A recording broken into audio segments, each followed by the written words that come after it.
আল্লাহ নবী আলীকে ডেকে বললেন, আলী, কিয়ামতে ময়দানে নবীর জামাই হিসেবে তোমার বিচার হবে না। হাসান হোসেন, কিয়ামতে ময়দানে নবীর নাতি হিসেবে তোমাদের বিচার হবে না। ও মা ফাতেমা, কিয়ামতে ময়দানে নবীর মেয়ে হিসেবে বিচার হবে না, বিচার হবে তোদের আমলের উপরে। আল্লাহ নবী যে আলীকে ডেকে এমন কথা বললেন, ওই আলী কাররামাল্লাহু ওয়াজহাহু সম্পর্কে আল্লাহ নবী বলেছিলেন, ও আমার সাহাবীরা, আমি রাসূলুল্লাহ জানিয়ে দিলাম, আমি রাসূলুল্লাহ জানিয়ে দিলাম, तमाम পৃথিবীর যত মানুষ সব যদি জান্নাতে প্রবেশ করে, আমার আলী যদি জান্নাতে না যায়, জান্নাতের আশা, জান্নাতের কামনা বাসনা পূর্ণ হবে না। বলতে পারলেন না? রাসূল বললেন, तमाम পৃথিবীর সব মানুষ যদি জান্নাতে যায়, কে যদি না যায়? আমার আলী যদি না যায়, জান্নাতের আশা কামনা বাসনা পূর্ণ হবে না। আল্লাহ যেদিন থেকে জান্নাত তৈরি করেছেন, ওই দিন থেকে জান্নাত আলী কাররামাল্লাহু ওয়াজহাহুর ইন্তজারে আছে। একটু জোরে বলুন। সেই আলীকে ডেকে বললেন, আলী, নবীর জামাই হিসেবে বিচার হবে না, বলো, আমলের উপরে বিচার হবে। হাসান হোসেন সম্পর্কে রাসূল বলেছেন, तमाम পৃথিবীর যত যুবক যারা জান্নাতি হবে, আমার হাসান হোসেন হবে জান্নাতের যুবকদের সরদার। রাসূল বললেন, হাসান হোসেন নবীর নাতি বলে কিন্তু বিচার হবে না। আরে ভাই, মন্ত্রীর বাড়ির লোকের একটা ঘ্যাম থাকে না? থাকে না? কথা বলে না? মন্ত্রীর স্ত্রী যে একটা ঘ্যাম থাকে না? থাকে না? আমি মন্ত্রীর বিবি, কবরে ওই ঘ্যামটা চলবে? আমি মন্ত্রীর বিবি, গুদম পেটা করবে না? করবে না? হ্যাঁ, মন্ত্রী। ও আল্লাহ নবী ফাতেমাকে ডাকলেন, ও মা ফাতেমা, ও বেটি ফাতেমা, কিয়ামতের ময়দানে নবীর মেয়ে হিসেবে বিচার হবে না, বিচার হবে আমলের উপরে। অথচ আল্লাহ নবী হযরত ফাতেমা সম্পর্কে বলেছেন, ও আমার সাহাবীরা, तमाम পৃথিবীর যত নারী যারা জান্নাতি হবে, আমার ফাতেমা হবে জান্নাতে নারীদেরই সরদারিনী। আল্লাহ নবী বললেন, মা, আমলকে ভালো করে গঠন করবি মা। অথচ হযরত ফাতেমার জীবনী খুললে দেখা যায়, হযরত ফাতেমা রাদিয়াল্লাহু তাআলা আনহার জীবনে কোনোদিন তাহাজ্জুদের নামাজ কাজা ছিল না। একটু জোরে বলা যায় না? কোন নামাজ কাজা নেই গা?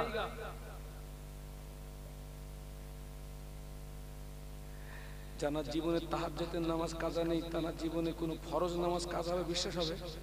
আর আমাদের সমাজে কিছু ফাতেমা আছে, দূরবীন দিয়ে দেখলেও নামাজ পাবা না। দূরবীন দিয়ে যদি দেখো,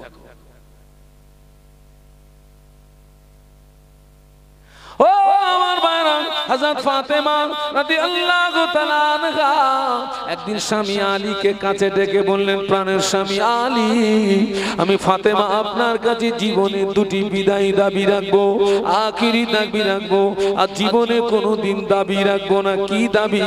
ফাতেমা আলী কাররামাল্লাহু ওয়াজহাহু বড় পেরেশানিতে পড়ে গেলেন। নবীর কন্যা ফাতেমা কি দাবি রাখে জানি না। ও ফাতেমা বলো না। হযরত ফাতেমা রাদিয়াল্লাহু আনহা বলেছিলেন, প্রাণের স্বামী, আমি ফাতেমা যেদিন মারা যাব, বেশি লোকজনকে যেন খবর দেবেন না, তড়িঘড়ি আমায় দাফন করে দেবেন। 2 নাম্বার দাবি হলো, আমি ফাতেমা যদি রাতে মারা যাই, সকাল যেন না হয়, রাতারাতি আমায় দাফন করে দেবেন। কেন না, নবীর কন্যা ফাতেমা লম্বা না বেটে, কালো না সাদা, মোটা না পাতলা, পৃথিবীর কোন পরপুরুষ নবীর কন্যা ফাতেমা চেহারা দেখতে পায় নাই। জোরে বলতে পারলেন না? মহব্বতে বলতে পারলেন না? আল্লাহ তাআলা নিয়াত কবুল করলেন, রাতে ইন্তেকাল হলো। হযরত আপনার আলী কাররামাল্লাহু ওয়াজহাহু গুটি কতক সঙ্গী সাথীদের ডাকলেন, গোসল দেওয়া হলো, খাটিয়ায় করে লাশ তুলে জানাজা নামাজ আদায় করে কবরে রাখা হবে। কবরে হযরত আবু যার গিফারি রাদিয়াল্লাহু আনহু আগে নেমে পড়লেন, নেমে বললেন, কবর তোর ভিতরে কাকে রাখবো জানিস? আলী কাররামাল্লাহু ওয়াজহাহুর স্ত্রী, হাসান হুসাইনের আম্মা, দিন দুনিয়ার বাদশার কন্যা। খবরদার কবর, ফাতেমার সঙ্গে যেন বেয়াদবি করবি না, ফাতেমার সঙ্গে যেন খারাপ আচরণটা করবি না, খবরদার কবর। কবরের ভিতর থেকে আওয়াজ আসে, ও আবু যার, কে শেরে খোদা আলীর বিবি, কে হাসান হোসেন আম্মা, কে দিন দুনিয়ার বাদশার কন্যা ফাতেমা? আমি কবর চিনি না, আমল যদি ভালো হয় আমি তার সঙ্গে সুব্যবহার করব, আমল যদি খারাপ হয় আমি কবর ছেড়ে দেব না। এই অস্ট্রেলিয়া বাড়ি যাবে নবীর কন্যা ফাতেমা যিনি জান্নাতে মেয়েদের সারদাদিনী হবে, তার ব্যাপারে যদি কবরের এই উক্তি আসে তো আমাদের ব্যাপারে কি উক্তি আসতে পারে এটা যদি ভাববেন। আল্লাহ নবী মদিনার মসজিদে নববী শরীফে আল্লাহ নবী যখন নামাজ আদায় করলেন, মদিনার মসজিদে নববী শরীফে আল্লাহ নবী জোহরের নামাজ আদায় করে আম্মা জান আয়েশা সিদ্দিকা রাদিয়াল্লাহু তাআলা আনহার হুজুরাতে তাশরীফ আনলেন। আল্লাহ নবী আম্মা জানের হুজুরাতে এসে দেখেন আম্মা জানের ঘরের দরওয়াজাটা বন্ধ করা। আল্লাহ নবী ঘরের বাইরে দাঁড়িয়ে একবার সালাম দিলেন, জবাব পেলেন না। দ্বিতীয়বার সালাম দিলেন, উত্তর পেলেন না। তৃতীয়বার সালাম দিলেন, উত্তর পেলেন না। আল্লাহ নবী মনে করলেন এটা বিপদের আশঙ্কা, কেন আয়েশা আমার সালামের জবাব দিল না। আল্লাহ নবী ঘরের ভিতরে প্রবেশ করলেন। আল্লাহ নবী ঘরের ভিতরে প্রবেশ করে দেখে আমাদের আম্মা জান ঘরের একটা কোণে নামাজের পাটিতে সিজদায় পড়ে কচি বাচ্চার মতো রোনাজারি করে। একটু বলুন আল্লাহু আকবার। ছেলেরা একটু জোরে বলো না, একটু জবান খুলে বলো না। আম্মা আয়েশা ঘরের ভিতরে নামাজের পাটিতে সিজদায় পড়ে কাঁদতেছে, কাঁদতেছে। আমাদের আম্মা জান সিজদায় পড়ে কাঁদে। আল্লাহ নবী চুপটি মেরে দাঁড়িয়ে রইলেন। আল্লাহ নবী কোনো আওয়াজ দেন না, আল্লাহ নবী কোনো কথা বলেন না। আম্মা জান কেঁদে রোনাজারি, আম্মা জান কেঁদে সারে সার হয়ে যায়। কিছু সময় পরে আম্মা জান সিজদা থেকে মাথা তুললেন। আল্লাহ নবী বললেন, ও বিবি আয়েশা সিদ্দিকা রাদিয়াল্লাহু তাআলা আনহা, এই দুপুরের সময় ঘরের দরওয়াজা জানালা বন্ধ করে কাঁদছো কেন? কি হয়েছে তোমার? কিসের জন্য তুমি কাঁদো? আম্মা জান আল্লাহ নবী নূরের বদনের দিকে চেয়ে বলেছিলেন, ইয়া রাসূলুল্লাহ হাবিবাল্লাহ, হুজুর আমি আয়েশা আপনার জন্য রান্নাতে মশগুল ছিলাম। আমি আয়েশা রান্না করছিলাম, হঠাৎ রান্না করতে করতে উনানের ভিতর থেকে এক টুকরা আগুন আমি আয়েশার হাতের উপরে পড়ে গিয়েছে। যারা যন্ত্রণা সহ্য করতে পারি না, ওই সময় জাহান্নামের কথা মনে পড়ে গেল। পৃথিবীর আগুনের চেয়ে জাহান্নামের আগুনের ক্ষমতা আরো 70 গুণে বেশি হবে। পৃথিবীর আগুনের চেয়ে জাহান্নামের আগুনের তাপ আরো 70 গুণে বেশি হবে। আমি আয়েশাকে আল্লাহ পাক কোন কারণবশত যদি জাহান্নামী বানিয়ে দেয়, আমি আয়েশা আমি জাহান্নামের আগুন সহ্য করতে পারবো না।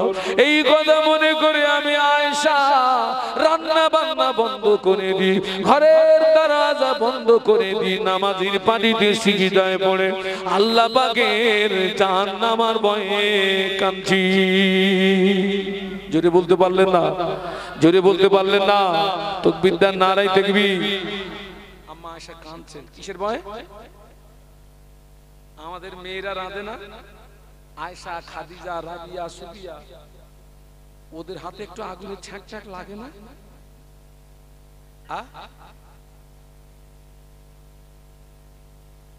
আগুনের ছ্যাঁক।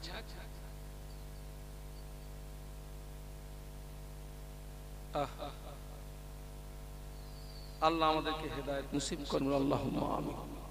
আল্লাহ আমাদেরকে হেদায়েত দেন। বাবা কেউ যদি মেনে নেওয়ার নিয়তে মাহফিল শোনে, বেশি ওয়াজ শোনা লাগে না। সামান্য বক্তৃতা মেনে নিলে জীবন পরিবর্তন হওয়ার জন্য যথেষ্ট। আর কেউ যদি মনে করে হুজুর আপনি আপনার মতন বলে যান, কি করব, বাড়ি গিয়ে ভাববো, ওই নবীর চাচার মতন হবে না। আল্লাহ আমাদেরকে হেদায়েত নসিব করে। দরুদ শরীফ আল্লাহুম্মা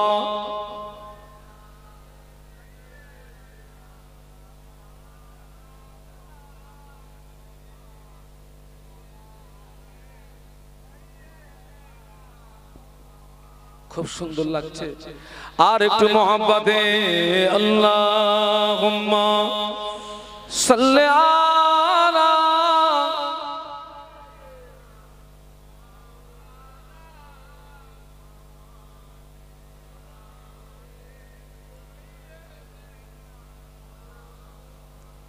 मुझे नाज है अपनी खुशकिस्मती पर,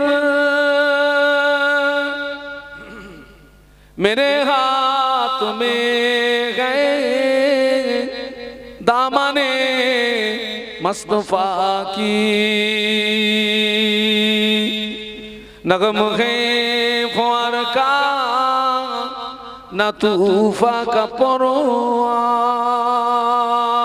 मैं डूबूंगा फिर भी किनारा करूंगा। अल्लाहुम्मा पढ़ो बाबा।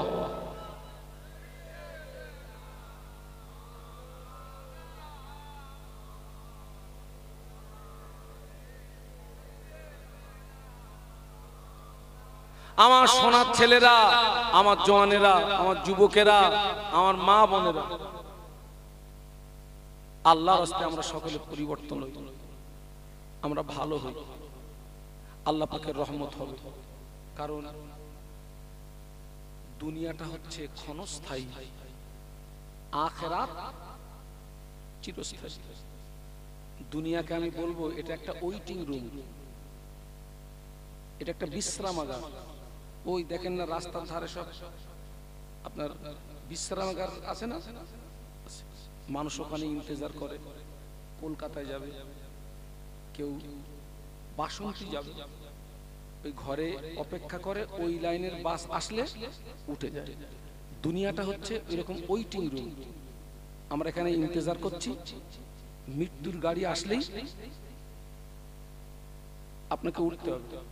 কারণ আল্লাহ কোরআনে বলেই দিয়েছেন, ফাইজা জা আজালুহুম লা ইস্তাখিরুনা সাআতান ওয়া লা ইস্তাকদিমুন। বলুন আল্লাহু আকবার। নির্দিষ্ট নির্ধারিত সময় মওত হবে বাবা, নির্দিষ্ট সময় মওত হবে। আপনাদের মনে আছে মিস্টার সাদ্দাত? মিস্টার সাদ্দাত নকল জান্নাত তৈরি করেছিল না? ঢুকতে পেরেছিল? পেরেছিল না, না। আমাদের মনে অনেক চাহিদা, অনেক আকাঙ্ক্ষা, দেখা যাবে তোমার মূল টার্গেটে পৌঁছাতে পারবে না, তার আগে কি ডাক এসে যাবে। ও মায়েরা, আপনারা দেখেন না ওই ঘরের আনাচে কানাচে দেখবেন ছোট ছোট ছেলেরা মেয়েরা খেলা করে, রাস্তার ধুলোবালি নিয়ে ভাত রান্না করে, গাছের লতা পাতা ছিঁড়ে সবজি বানায়। দেখেছেন কোনদিন প্র্যাকটিক্যালে? তুমুল রান্না হচ্ছে, কয়েক কোটি লোক খাবে। ছোট ছোট ছেলেরা মেয়েরা, রাস্তার ধুলো হচ্ছে 303 কি চাল, ভাত রান্না হচ্ছে, গাছের লতা পাতা ছিঁড়ে সবজি বানায়। রান্না হয়ে গেছে, কলার পাতা বিছিয়ে দিয়ে এক মুঠো করে মেরে দিয়েছে 303। তারপরে সেই লতা পাতা, সেই সবজি, ওদের ভিতরে কেউ আব্বা সাজে, কেউ মা সাজে, কেউ ছেলে সাজে, কেউ মেয়ে সাজে। রান্না হয়ে গেছে, খেতে যাবে, ওদের মধ্যে আবার রাগারাগি হয়, আমি যাব না তুই যা, আমি খাবো না তুই খা। দুনিয়ার খেলায় মশগুল হয়ে গেছে ওরা। কোন খেলায়? বলুন বলুন বলুন বলুন। ওই ছেলেটা আসল মা একবার যদি পিছন দিক দিয়ে আওয়াজ দেয়, ও মা ফাতেমা, ও বেটি ফাতেমা, তাড়াতাড়ি আয় রে মা, তোর নানুজির বাড়ি যাব। ওই সময় মেয়েটা সাথীদের বলে, ও আমার সঙ্গী সাথীরা, থাকলো তোদের সবজির হাঁড়ি, চললাম আমি নানার বাড়ি। ওর আসল মা যদি ডাকে ও কি আর খেলবে? নানার বাড়ির যদি কথা বলে, থাকলো হাঁটলো। ওই ছেলেটার আসল পিতা পিছন দিক দিয়ে যদি ডাকে, ও আব্দুস সালাম, আয় রে বাবা, তোর নানুজির বাড়ি যাব। ওই ছেলেটা তখন সাথীদের বলে, ও আমার সঙ্গী সাথীরা, থাকলো তোদের ভাতের হাঁড়ি, চললাম আমি নানার বাড়ি। আজকে আমরা সব দুনিয়ার খেলায় মশগুল হয়ে গেছি বাবা। ডাক আসলে থাকলো তোদের ভাতের হাঁড়ি, চললাম আমি আসল বাড়ি। কোনটা কোনটা থাকলো হাঁটলাম। নামাজি হন, আল্লাহওয়ালা হন। তামাম পৃথিবীর জমিনে মুসলমানদের আল্লাহ ছাড়া আর কেউ আছে গো? সব আমাদের দুশ্মন। সব কি দুশ্মন? আজকে আপনি একটা বিষয় লক্ষ্য করুন, আমার দিকে তাকান। 57টা মুসলিম দেশ, কটা গো? 57টা। এরা যদি, এদের মধ্যে যদি একতা থাকতো, ঐক্য থাকতো, প্যালেস্টাইনের জমিনে এই বিভৎস চেহারা হতো কি? এরা যদি এক হতো, 57টা মুসলিম দেশ, এদের কাঁচা মারতে মারতে ওদিকে পাটা পরিষ্কার হয়ে যাচ্ছে। বাস্তব বলছি না বাস্তব বলছি? হ্যাং কারেঙ্গা, ত্যাং কারেঙ্গা, হুং কারেঙ্গা, শুধু ফাউ গুলি ঝেড়ে যাচ্ছে।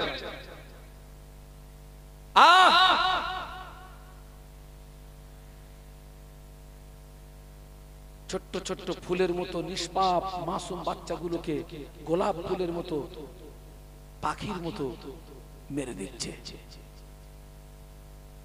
তবে আপনারা দোয়া করবেন, আপনার ওই যে তুরস্কের প্রেসিডেন্ট, কি নাম বলুন তো,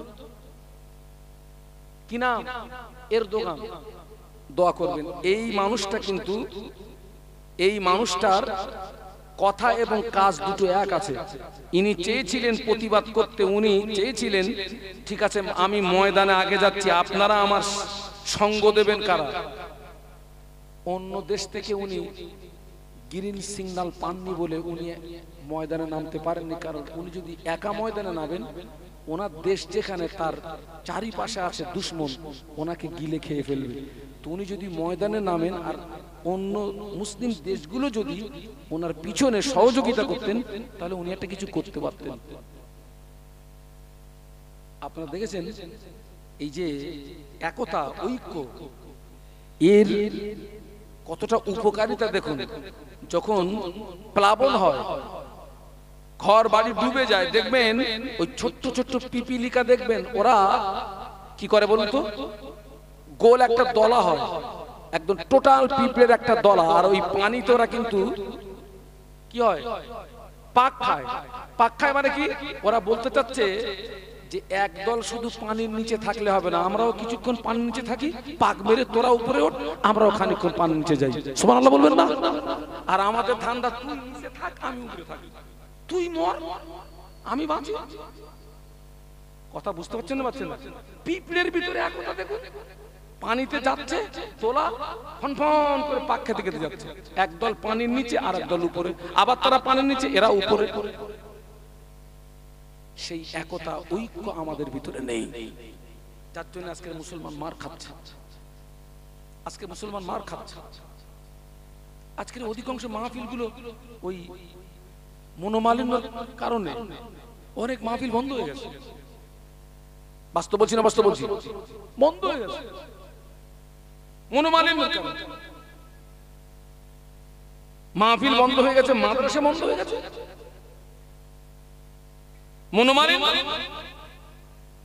আল্লাহ আমাদেরকে হেদায়েত করবেন, আল্লাহুম্মা বলুন আল্লাহুম্মা। আমার ছেলেরা, আমাদেরকে ভালো হতে হবে, আমাদেরকে পরিবর্তন হতে হবে।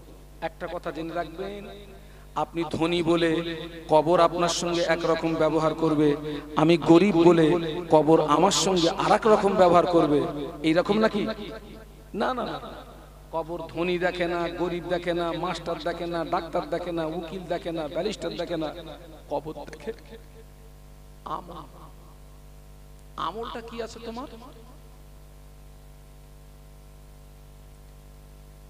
কারণ ওই হিজরিটা, ওই যুগটা, জমানাটা এত ডেঞ্জার হবে, হাতের তালুতে আগুন রাখা যত না কষ্ট হবে, তার চেয়ে বেশি কষ্ট হবে ঈমান নিয়ে বাঁচা।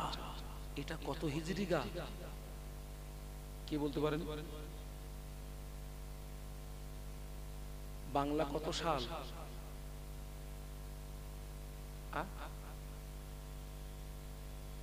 আপনারা কি ইতিকাফে নিয়ত করেছেন নাকি যে হুজুর কথাটা তো বলবো না? এটা বাংলায় কত সাল? এই মিডিয়ারা মার খেয়ে মরবি নাকি? বল তাড়াতাড়ি বল, কত সালে বাংলা?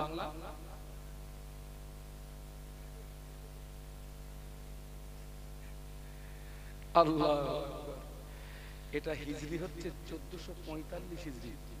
কত একটু বলুন বলুন, আপনাদের কষ্ট হচ্ছে না তো? এটা 1445 হিজরি। আর আল্লাহ রসুল কি দোয়া করেছিল? আল্লাহ আমার উম্মতকে যেন 1400 হিজরি না দেখতে হয়। তা সেই হিজরিটা কি সামনে না পিছনে?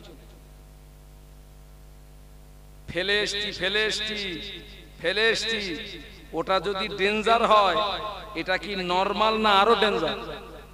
আরো ডেঞ্জার। কাঠ পুড়ে পুড়ে দনা দনা দনা দনা গুরবার গান, কাঠ পুড়ে পুড়ে দনা দনা দনা দনা গুরবার গান। ওই আগুনের দনা যদি হাতের তানুতে তুলে দেওয়া হয়, রাখা যাবে না। তার চেয়ে আরো বেশি কষ্ট হবে বাবা ঈমান নিয়ে বেঁচে থাকা। আপনার ঈমান যদি ঠিক থাকে, নামাজের দাম আছে, রোজার দাম আছে, হজের দাম আছে, দান সাদকার দাম আছে, তাসবিহ তেলাওয়াতের দাম আছে। ঈমান যদি ঠিক না থাকে, মুরব্বি আমলের মূল্য নাই।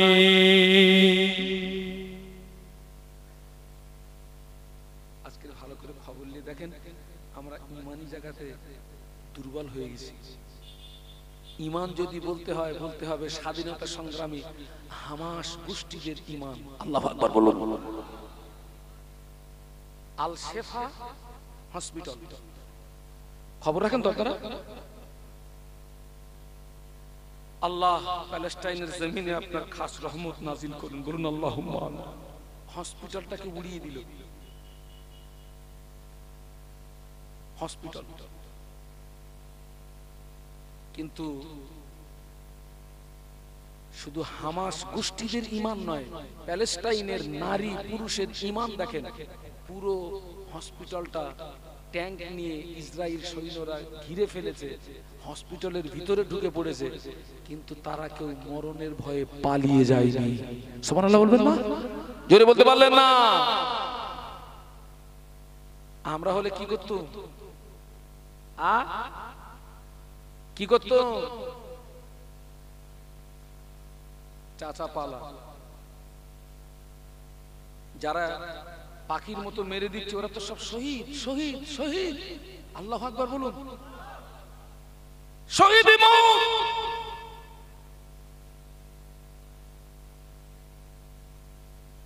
আবার দোয়া করি, আল্লাহ প্যালেস্টাইনের জমিনে আপনার খাস রহমত নাজিল করুন, আল্লাহুম্মা আমিন। আপনারা দোয়া করবেন, হামাস যোদ্ধাদের জন্য দোয়া করবেন। ওরা তো বাইতুল মুকাদ্দাসকে বাঁচানোর জন্য লড়াই করছে। কাকে? বাইতুল মুকাদ্দাস আমাদের সর্বপ্রথম কিবলা ছিল।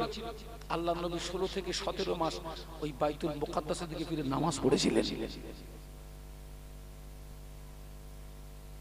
নামাজের দোয়া করবেন। আগামী কাল জুমা, আমি আজকের পত্রিকায় দেখছিলাম অমিত শাহ, কে বলুন তো, কোন পদে আছেন ইনি? স্বরাষ্ট্রমন্ত্রী। আজকের বলে দিয়েছে অমিত শাহর পুলিশরা দিল্লি জামা মসজিদের ইমামকে এবং বড় বড় মসজিদের ইমামকে বলে দিয়েছেন প্যালেস্টাইনের ব্যাপারে মসজিদে যেন কোনো আলোচনা না হয়।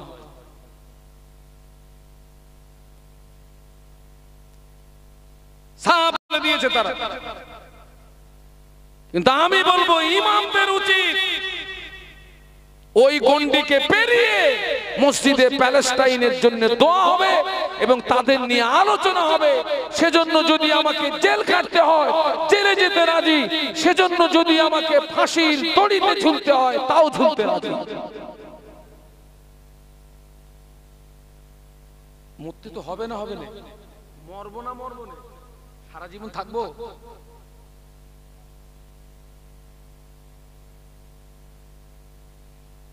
আমরা ইমানি জায়গায় দুর্বল হয়ে গেছি। ও আমার ভাইরা, এখান থেকে 25 বছর 30 বছর 40 বছর আগে অধিকাংশ মসজিদ ছিল কাঁচা, মুসল্লিদের ইমাম ছিল পাকা। 30 বছর 40 বছর আগে অধিকাংশ মসজিদ ছিল কাঁচা, মুসল্লিদের ইমাম ছিল পাকা। এখন অধিকাংশ মসজিদ পাকা হয়ে গিয়েছে বাবা, মুসল্লিদের ইমাম দুর্বল হয়ে গিয়েছে। ও আমার ভাইরা, ফুরফুরা শরীফের মুজাদ্দিদে জামান দাদা হুজুর পীর কেবলা রহমাতুল্লাহ আলাইহি যে মসজিদে আল্লাহকে ডেকে ডেকে ডেকে ডেকে আল্লাহর ওলি হয়েছিলেন, 5 হুজুর যে মসজিদে আল্লাহকে ডেকে ডেকে ডেকে ডেকে আল্লাহর ওলি হয়েছিলেন, ওই মসজিদটা পাকা না কাঁচা? আছে না নেই? আমাদের ছেলেরা তো ফুরফুরা গিয়েও নামাজ পড়েনি। কি গো টানতেছে আর ওরে শয়তান। আমি অনেককে বলেছি এইটা নামাজ পড়িস আর না পড়িস অন্তত ওই মসজিদ থেকে একটু ঘুরে আসিস। আমার দাদু হুজুরের মসজিদ, মাটির মসজিদ, ঘুরে আসিস, ঘুরে আসিস। ওই কাঁচা মসজিদে আল্লাহকে ডেকে ডেকে ডেকে ডেকে আল্লাহ হাসিল করে ফেলেছিলেন। ওই কাঁচা মসজিদে আল্লাহর সঙ্গে সম্পর্ক তৈরি করে তিনি মুজাদ্দিদিয়াতের লাকাব পেয়েছিলেন। একটু জোরে বলো, আরো জোরে বলে। আর আমরা মসজিদে এসি লাগিয়ে আল্লাহ পাওয়া যায় না। অধিকাংশ মসজিদে এখন কি গো,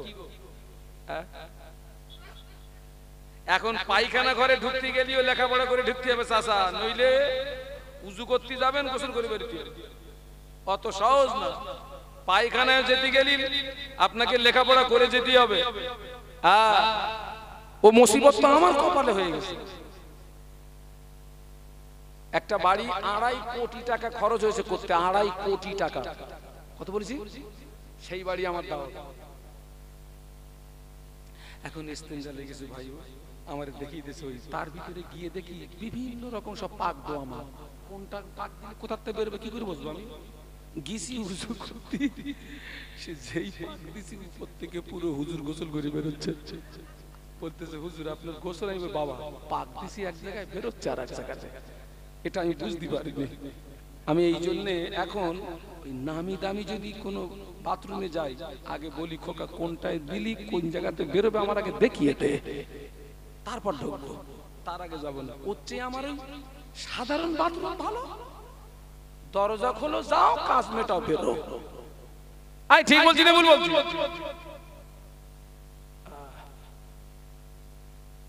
মসজিদ সব এসি হয়ে গেছে বাবা, এসি হয়ে গেছে। আল্লাহ পাচ্ছে নিচে, আল্লাহ পাচ্ছে নিচে।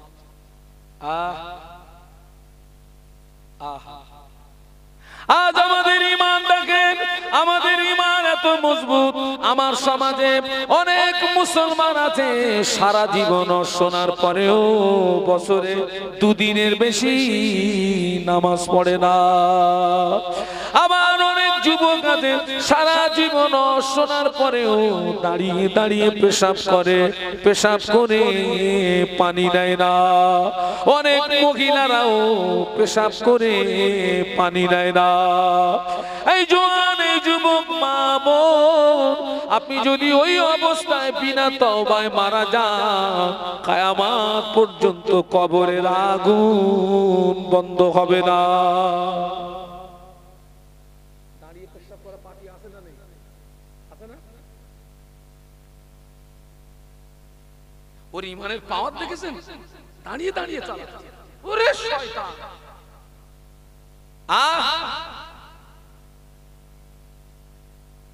হাসতেছেন, সমাজ দেখেন। আবার এটি আবার বলতেছে মিলাদ দিসনি, মিলাদ দিয়ে তাই এখনো দাঁড়িয়ে পেশাব করে বন্ধ করতে পারলাম না। আর এরপরে যদি মিলাদ বন্ধ করে দেই ও তো শুয়ে গায়ে করবে।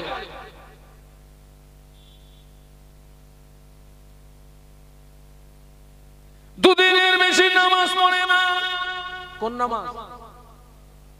শুধু দুটো ঈদের নামাজ পড়ে, 5 ওয়াক্ত নামাজ পড়ে না, সাপ্তাহিক জুমার নামাজ পড়ে না। বাবা, আল্লাহর নবীকে দ্বীন ইসলামকে প্রতিষ্ঠিত করতে গিয়ে কাফেরদের বিরুদ্ধে যুদ্ধ করতে হয়েছে না হয়নি? হয়েছে না? আচ্ছা, ওই যুদ্ধের ময়দানে নবী কি নামাজ বাদ দিয়ে যুদ্ধ করেছেন না নামাজ কায়েম রেখে যুদ্ধ করেছেন? কিভাবে হবে? মনে করুন সাহাবীদের সংখ্যা 100, ওই 100টা সাহাবীদের ভিতরে দুটো দল হয়ে যায়, 50 জন ময়দানে আর 50 জন নবীর পিছনে নামাজে মশগুল হয়ে যায়। মনে করুন জোহরের 4 রাকাত নামাজ, এই 4 রাকাত নামাজ 50 জন ময়দানে কাফেরদের সঙ্গে মোকাবেলা করছে, আর 50 জন নবীর পিছনে নামাজে দাঁড়িয়ে গিয়েছে। এনারা 2 রাকাত নামাজ পড়ে ময়দানে চলে যাবে। যারা ময়দানে আছেন ওদের কাছ থেকে তলোয়ারটা বদল করে নিয়ে এরা ময়দানে দাঁড়াবেন। যারা ময়দানে ছিলেন ওরা নবীর পিছনে নামাজে মশগুল হয়ে যাবে। আবার এরা 2 রাকাত নামাজ পড়ে এরা ময়দানে চলে যাবে। যারা ময়দানে আছে ওদের কাছে তলোয়ারটা বদল করে দিয়ে ওরা নবীর পিছনে এসে 4 ওয়াক্ত নামাজ আদায় করে নেবে। আদায় করে নিয়ে এরা আবার ময়দানে চলে যাবে। ওরা ময়দান থেকে এসে একা একা 2 রাকাত নামাজ আদায় করে নামাজ সমাপ্ত করবে। এই আদর্শ আমি দেখেছি স্বাধীনতা সংগ্রামী হামাজ গোষ্ঠীদের ভিতরে।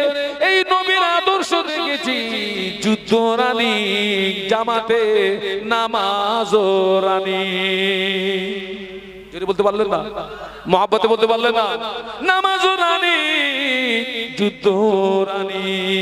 আর আমরা যুদ্ধ পরিবেশে নাই, আমরা ইচ্ছা করে নামাজ ছেড়ে দিই। এই কথা বলতে গেলে হুজুর খারাপ। তোর মতন খরিদ্দারের আমার দরকার নেই।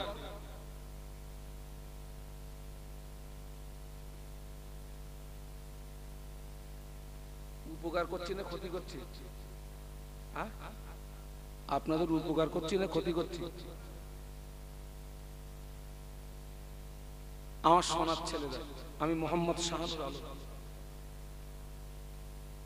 ফিরে আসি। মায়েরা যারা এসছেন, আমি আপনাদের বলি, মা, পুরুষদের চেয়ে মেয়েদের জান্নাতে যাওয়া সহজ। একটু সুবহানাল্লাহ বলবেন না? পুরুষদের তুলনায় মেয়েদের জান্নাতে যাওয়া কেন জানেন? কিয়ামতের ময়দানে মেয়েদের প্রশ্ন হবে 4টি। কটা? সহিহ হাদিস। আল্লাহ রাসূল বলেছেন যে মহিলা 4টে প্রশ্নের জবাব দিতে পারবে ওই মহিলার জন্য 8টা জান্নাতের দরজা খোলা থাকবে। 1 নাম্বার প্রশ্ন হবে নামাজ সম্পর্কে, 2 নাম্বার প্রশ্ন হবে রমজানের রোজা সম্পর্কে, 3 নাম্বার প্রশ্ন হবে স্বামীর আনুগত্য সম্পর্কে, 4র্থ নাম্বার প্রশ্ন হবে পর্দা সম্পর্কে। এই যে 4টে প্রশ্নে আমাদের ঘরের মেয়েরা কটা পাস করবে আর কটা লেটার সহ ফেল করবে?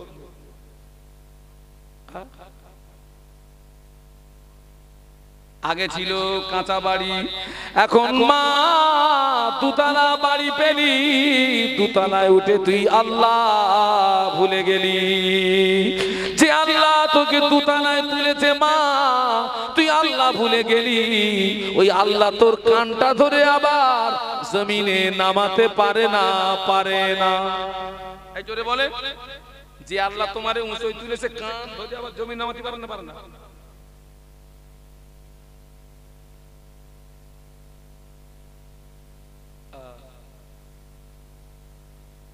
আল্লাহু আকবার। আর আমি ওয়াজ করব না, আর আপনার থেকে বিদায় নিয়ে চলে যাব। তবে একটা কথা বলে যাই, আমার সমাজে অনেকে আছেন ফরজ গোসলের নিয়ম জানেন না। আছে না নেই? ফরজ গোসল নিয়ম জানে না। গোসল যদি ঠিক না হয় শরীর পাক হবে? শরীর যদি পাক না হয় নামাজ হবে না। গোসল ফরজ হয়েছে হেইয়ো মারি বলে পুকুরে ঝাঁপ দিয়েছে, ওরে বাবারে বলে উঠেছে, গোসল হবে না। নিয়ম আপনাকে মেইনটেনেন্স করতে হবে। আর অনেক মায়েরাও ফরজ গোসলের নিয়ম জানে না, কি করে উজু করতে হয় জানে না, কি করে নামাজে দাঁড়াতে হয় জানে না। এখনো তো অনেক মুরব্বীদেরকে দেখেছি সুবহানাল্লাহ দিয়ে নামাজ পড়ে। ঠিক বলছি না ভুল বলছি? ও নামাজ হবে গা, সুবহানাল্লাহ দিয়ে কতদিন চলবে? শিখতে সময় লাগে যতদিন, সুবহানাল্লাহ দিয়ে নামাজ হবে কথা বলে না ততদিন। আপনি তো শেখার চেষ্টা করেন, আপনার ওই সুবহানাল্লাহ কি হবে আল্লাহ পাক বেশি জানে, আমি বলতে পারবো না। আমি সেই দিকে লক্ষ্য করে আমি যেখানে যাই এই কিতাবটা আমার সঙ্গে থাকে। এটা হচ্ছে মুজাদ্দিদুল জামান দাদা হুজুর পীর কেবলা রহমাতুল্লাহ আলাইহির প্রধানতম খলিফা আল্লামা রুহুল আমিন রহমাতুল্লাহ আলাইহি হুজুরের লিখিত নামাজ শিক্ষা। হুজুর বলে গেলেন, আমার কিতাব যার ঘরে থাকবে আমি রুহুল আমিন তার ঘরে রয়ে গেলাম। একটু বলুন সুবহানাল্লাহ। এর প্রিন্ট 70 টাকা, কিন্তু আমি এটা সিলসিলার স্বার্থে আল্লামা হুজুরের রুহানি দোয়া পাওয়ার আশায় আমি এটা 50 টাকা করে বিক্রি করি। 50 টাকা। অনেক ভাইরা আছেন জীবনে অনেক পয়সা নষ্ট করেছেন, অনেক পয়সা নষ্ট করেছেন। আমি আপনাকে অনুরোধ করব, পারলে 50টা টাকা দিয়ে একটা কিতাব নেবেন, পড়বেন, স্ত্রীকে দেবেন, ছেলেকে দেবেন, মেয়েকে দেবেন। মায়েরা যারা আশেপাশে আছেন আঁচলের মুড়ে যদি 50 টাকা থাকে, ছোট্ট একটা বাচ্চাকে পাঠিয়ে আমার এই সাথী ভাইয়ের কাছ থেকে পারলে একটা কিতাব নেবেন। অনেকে দেখেছি চোখ বুজিয়ে নামাজ পড়ে। চোখ বুজিয়ে নামাজ পড়া মাকরুহ। কি বলেছি? চোখ বুজিয়ে নামাজ পড়া। কেউ যদি চোখ বুজিয়ে নামাজ পড়ে ও কানা হুর পাবে। কি হুর পাবে গো? কানা হুর। চোখ বুজিয়ে নামাজ পড়বেন না। তবে হ্যাঁ, অনেক ক্ষেত্রে দেখা যায় আমি এখানে নামাজ পড়ছি, পাশে বিশাল চেঁচামেচি হচ্ছে, কিন্তু আমি আমার নামাজের ভিতরে একাগ্রতা আনতে পারছি না। ওই সময় আপনি চোখ বুজিয়ে নামাজে একাগ্রতা আনার জন্য আপনি চোখ বুজাতে পারেন। তাই বলে অল টাইম চোখ বুজিয়ে আপনি নামাজ পড়তে পারবেন না। চোখ বুজিয়ে নামাজ পড়লে কানাহুর পাবেন। কানাহুর, কানাহুর। মায়েরা, আমি অনেক দেখে আমি তাদেরকে নিষেধ করেছি। তারা বলে, হুজুর আমি এটা জানতাম না, হুজুর বলে দিয়েছি। আজকের অত্যন্ত দুঃখের সঙ্গে বলছি, কি করে উজু করতে হয়। এই যে আপনার শীতের সময় শরীরের লোমগুলো কিন্তু গুটিয়ে যায়, চামড়াগুলো কি হয়? গুটিয়ে যায়। আপনার উজু করার সময় যদি ভালো করে না ডলি, সব জায়গায় পানি পৌঁছাবে? এ ছেলেরা আমার দিকে তাকাও, পানি পৌঁছাবে না। বিশেষ করে এই যে হাতের আঙ্গুলের ফাঁকাগুলো এইভাবে খেলাল করতে হয়, খেলাল করতে হয়, খেলাল করতে হয়। উজু করার পরে এই পায়ের আঙ্গুলের ফাঁকাগুলো এই কেড়ে আঙ্গুল দিয়ে খেলাল করতে হয়, তা না হলে ওখানে সহজে পানি পৌঁছায় না। আর গোসল করার সময়, গোসল যদি ফরজ হয়, এই কানের ভিতরে আঙ্গুল দেবেন, শাহাদাত আঙ্গুল দিয়ে এই দেখেন, হাত দিয়ে দেখবেন এই জায়গাটায় একটা ঢাকনা মতন আছে, এখানে অতি সহজে পানি যায় না। সেই জন্য একটু আঙ্গুল দিয়ে একটু নাড়াচাড়া করতে হয়। আংটি যদি টাইট থাকে, আংটিটাকে একটু ঘুরাতে হয়। অনেক মায়েরা ফরজ গোসল করে কিন্তু ওই চুলের খোপা খোলে না, শুধু এই অংশটা ভিজায়, ওটা ভিজান না। ও গোসল হলো নি, গোসল হলো না, হলো না। আল্লাহু আকবার। সেই জন্য আমাদেরকে অন্তত একটু নামাজ শিক্ষার সঙ্গে আমাদেরকে একটু সম্পর্ক রাখতে হবে, কিতাবের সঙ্গে আমাদেরকে একটু সম্পর্ক রাখতে হবে। তাই হুজুর আল্লামা বলে গেলেন, আমার কিতাব যার ঘরে থাকবে আমি রুহুল আমিন তার ঘরে রয়ে গেলাম। অন্য কোন দল মত তাদেরকে পথভ্রষ্ট করতে পারবে না। তারা খাঁটি সুন্নাত ওয়াল জামাতের উপরে প্রতিষ্ঠিত থাকবে। কিয়ামতের ময়দানে একটি দল জান্নাতে যাবে, ওই দলটির নাম হচ্ছে সুন্নাত ওয়াল জামাত। একটু বলুন সুবহানাল্লাহ। আর একটা কথা বলে যাচ্ছি, উজুর সময় একটা অঙ্গকে 3 বারের বেশি ধোয়া যাবে না। আমার কথা বুঝতে পারছেন? মনে করুন আপনি ডান হাতটা ধুচ্ছেন, 3 বারের বেশি পানি দেওয়া যাবে না কোনো অঙ্গে। আমি দেখেছি অনেকে 3 বার 4 বার 5 বার দিয়ে যাচ্ছে। কি হচ্ছে? আপনি তো নিয়ম মানলেন না। আল্লাহ রসুল যেভাবে উজু করেছেন আপনাকে সে উজু করতে হবে তো। আল্লাহ রসুল যেভাবে নামাজ পড়েছেন আপনাকে সেভাবে নামাজ পড়তে হবে তো। রসুল বলেছেন সল্লু কামা রাআইতুমুনি সল্লি, নামাজ পড়ো ওইভাবে যেভাবে আমাকে পড়তে দেখো। সেজন্য ভাই আল্লাহ রসুল বলেছেন উতলুবুল ইলমা মিনাল মাহাদি ইলাল লাহাদ, জ্ঞান অর্জনের সময় হচ্ছে দোলনা থেকে শুরু করে কবরে যাওয়ার আগ পর্যন্ত। এই টোটাল সময়টা হচ্ছে জ্ঞান অর্জনের সময়। আমার অনেক জওয়ান যুবক ভাই এখানে আছো, মোবাইলের পিছনে হাজার হাজার টাকা খরচ করেছো, পারলে 50 টাকা দিয়ে আল্লামা হুজুরের একটা কিতাব নেবে। মায়েরা যারা পর্দার আড়ালে আছেন, পারলে ছোট্ট বাচ্চাকে দিয়ে আল্লামা হুজুরের একটা নামাজ শিক্ষা আপনি ক্রয় করে একটু পড়বেন, পড়ে দেখবেন আপনার জীবনের অনেক ভুল ধরা পড়বে, অনেক ভুল ধরা পড়বে যেগুলো আপনি আদৌ জানতেন না, যেগুলো আপনি আদৌ জানতেন না, আদৌ জানতেন না আপনি। আল্লাহ পাক আমাদেরকে হেদায়েত নসিব করুন, বলুন আল্লাহুম্মা আমিন, বলুন আল্লাহুম্মা আমিন। পাশাপাশি আপনাদেরকে বলবো এই মাহফিলটা আপনারা প্রত্যেক বছর কায়েম রাখবেন। 10-এর লাঠি 1-এর বোঝা, যার যেমন সমর্থ কম বেশি দিয়ে এই মাহফিলটা কায়েম রাখবেন, মাহফিলটা কায়েম রাখবেন। আর একটা কথা বলে যাচ্ছি, 3টে জায়গায় দ্বন্দ্ব আনবেন না। আপনার সঙ্গে আমার ব্যক্তিগত মনোমালিন্য থাকতে পারে, মাহফিল নিয়ে যখন আমরা মাহফিলে আসবো তখন আমরা এক, যখন আমরা মসজিদে যাব তখন আমরা এক, যখন আমরা মাদ্রাসায় প্রবেশ করব তখন আমরা এক। এই 3টে জায়গায় দ্বন্দ্ব করবেন না। এই 3টে জায়গায় দ্বন্দ্ব করে আমরা কিন্তু ধ্বংস হচ্ছি। ওই যে বললাম আজকের আমাদের মধ্যে একতা না থাকার কারণে এই 57টা মুসলিম দেশ এরা যদি এক হতো, বিশ্বাস করুন আমাদের উপরে কেউ আঙুল তুলতে পারত না। ওরা আরো একটা বিষয়, এই যে এখান থেকে কিছুদিন আগে এই 57টা মুসলিম দেশের প্রেসিডেন্ট রিয়াদে একটা মিটিং হলো না, এই মিটিংটা না হলে ভালো হতো। তামাম বিশ্বের নজর ছিল ওই দিকে যে এই 57টা মুসলিম দেশের পক্ষ থেকে কি রায় আসে। মনে হয় এর একটা গুরুত্বপূর্ণ কোন একটা রায় নেবে, কিন্তু সেখান থেকে সেই গুরুত্বপূর্ণ কোন রায় তারা দিতে পারেনি। অতএব এদের কাছে স্পষ্ট হয়ে গেছে ফিলিস্তিনের পাশে কেউ নেই। আছে কে? হামাস যোদ্ধা, হেজবুল্লাহ, হুতি সম্প্রদায়। আমি দোয়া করি অন্তর থেকে আল্লাহ পাক যেন এদের প্রত্যেককে আল্লাহ হায়াতে বরকত দেন এবং আল্লাহ পাক যেন তাদেরকে দ্বীনের খাদেম বানিয়ে দেন, এবং যারা ইন্তেকাল হয়ে যাচ্ছে আল্লাহ পাক যেন তাদেরকে প্রত্যেককে শাহাদাতের মউত নসিব করেন।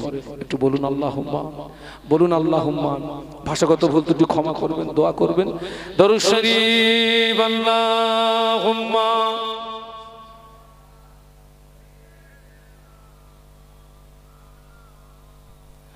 ওয়ালা আলি সাইয়্যিদিনা গোলামে मोहम्मद हूँ मैं, क्या डर है मुझको, गोलामे में उनकी गुजारा करूँगा, अजल से पड़ा हूँ मैं कदमों में उनकी, जुदाई न घर किसी गवारा करूँगा। अल्लाहुम्मा।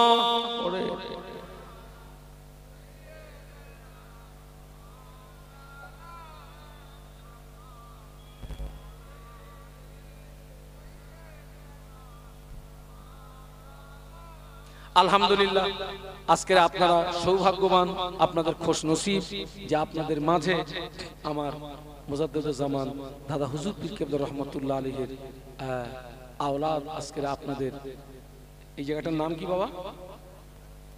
নারায়ণপুর উত্তর পাড়া, দক্ষিণ পাড়া, নারায়ণপুর দক্ষিণ পাড়া। আপনাদের এখানে আমার দাদু হুজুরের আওলাদ এসেছেন। আজকে আপনারা সৌভাগ্যবান। আজকের আপনাদের খোশ নসিব। আল্লাহ আমাদের সকলকে খাতেমা বিল খায়র নসিব করেন। সকলে উঠে দাঁড়ান, একটু সালাম পড়ে নেই। ওই সুযোগে যারা আশেপাশে আছো বাবা, সব মাহফিলে আসো। আমার দাদা হুজুরের আওলাদ আসবে, খবরদার যেন বেয়াদবিটা না হয়ে যায়। আল্লাহর অলির আওলাদ ইজ্জত করতে হবে, সম্মান করতে হবে। সব মাহফিলের ভিতরে চলে আসেন আর মোহব্বতের সালাম পড়েন ইয়া নবী।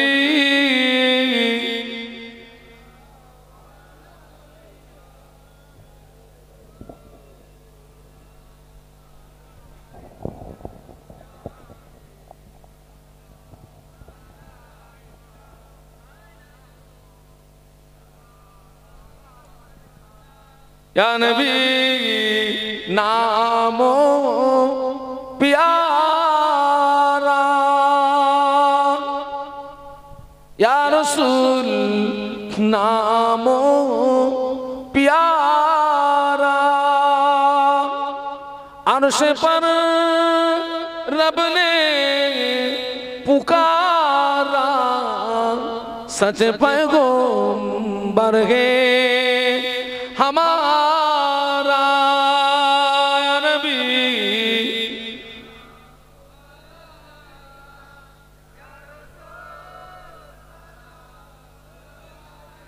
या हबीब सलामो,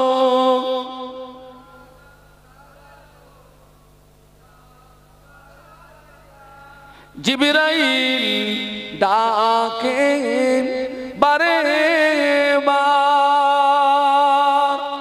খুলে দাও আসমানের দুয়ার,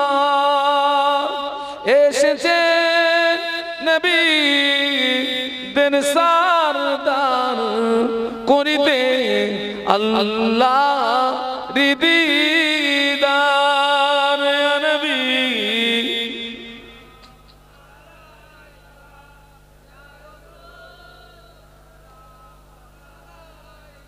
या हबीब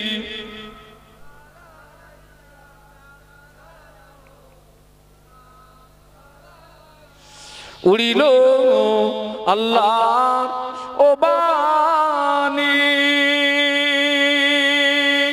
पोहालो दुख रजनी, हইল जगत नुरा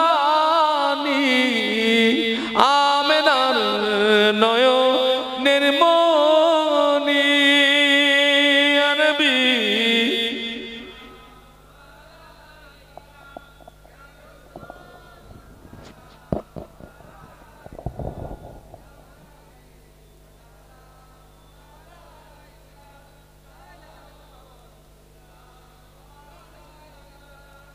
या रब्बि सल्ली व सल्लिम दाइमान अबदा अला नबियिका खैर खल्क़ि कुल्लिहिम बेजाय रब मेरे दुरूद।